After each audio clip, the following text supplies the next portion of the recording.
What is up, all National Wrestling Shooters members and viewers? This is Scott Casey Gale, Will Feel number one, the owner, creator, and chairman, founder for the National Wrestling Shooters. Today, I am going to give you my AEW Dynamite review.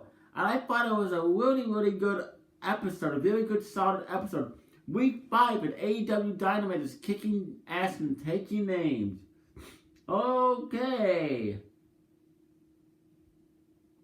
Okay, let's begin with the review, shall we? AEW Dynamite was at the Charleston Coliseum and Convention Center in Charleston, West Virginia. Tony Schiavone is at the airport to hype the contract signing between Cody and AEW World Champion Chris Jericho at Full Gear. Dustin Rhodes and Cody head out on the airplane, shake hands with each other, and then with Schiavone and Cody take a ride together to the arena for the signing, and the commentators for the show were, of course, Jim Ross, Excalibur, and Tony Schiavone, who ended up joining them later after the contract signing. Alright. And then, of course, they did a recap of last week's AEW Dynamite match, showing what happened with John Moxley and Pac, which I thought was a cool way to enjoy. I liked that. I liked how they did the recap last week, and then we went, and then there was then they showed through a closed door backstage. John Moxley yelled at Tony Khan about making his match of Kenny Omega at Full Gear an unsanctioned match, promising that what happens if Khan's boy will be on his hands. I like it. I like the side of John Moxley. He's finally being himself, and I really enjoy John Moxley being himself. This is the John Moxley I wanted to see. I wanted to see. And then, the first match was Hangman Adam Page defeated Sammy Guevara with the Buckshot Lariat. I thought this was a very solid match. I really enjoyed this, and I liked what I saw. And then after the match, post-match, Page got on the mic and said it's not a secret things haven't been going so well for him, but tonight felt good. He says at Full Gear he will do some cowboy shit and take Pac's head off. Crowd for cowboy shit chant. I like it. See, this is why I'm happy that AEW Dynamite is TV footage, because they could swear. Unlike WWE, the wrestlers can be themselves. And then backstage, the Rock and Roll Express was bumping to Private Party, who give them some necklaces. I like it. I thought it was pretty cool to see them backstage. I like it. And then we had Hikaru Shida defeated Shada, Portugal's perfect athlete. Shida won for running knee strike. And I thought this is a pretty solid match at best. I liked what I saw. Yeah, I mean, Kushida, and and I wonder what else AEW is going to do with Hikaru Shida. Looking forward to seeing what happens from there. And then after that, the Rock and Roll Express arrived with AEW Tag Team Championship bouts to present to the winners of the tournament, but were jumped by Santana and Ortiz. They continued the attack, including powerbombing Ricky Morton through the stage until the Young Bucks made a save. I really thought this was a very cool segment. I liked this. I liked how Santana and Ortiz came and attacked the Rock and Roll Express. So could they possibly, even though the Rock and Roll Express is retired, I wouldn't mind them coming back for one match to fight Santana and Ortiz, because I know that would be a classic match. And then Tony Schiavone interviewed Cody Rhodes in the back of a limo, talking to him about his family and the new stipulation for his AEW World Championship match against Chris Jericho at Full Gear. If the match reaches a 60-minute time limit, a group of judges would determine the winner.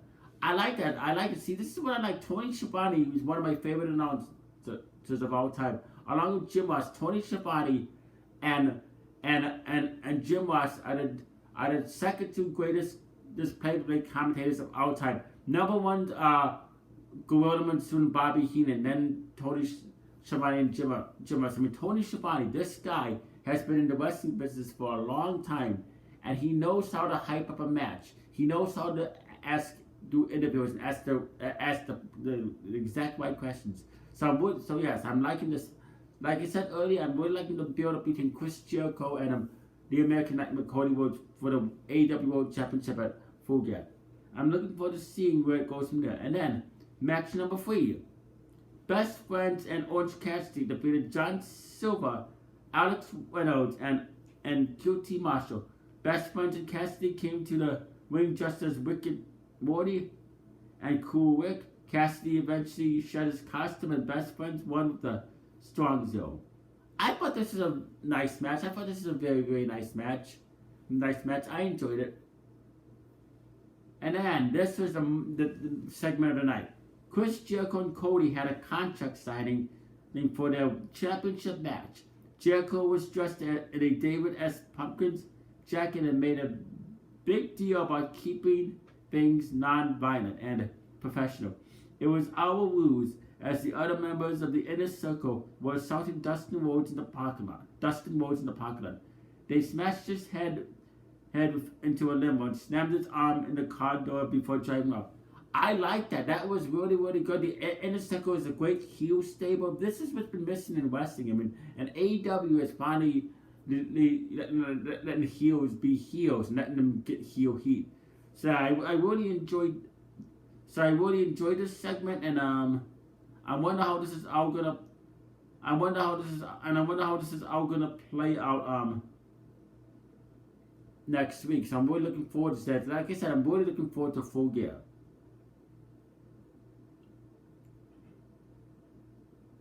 And then match number 4, Kenny Omega and the Young Bucks defeat the Hybrid with 2, Jack Evans and Jericho from Lucha Underground, and they were in Impact Wrestling as well, and Kip Sabian.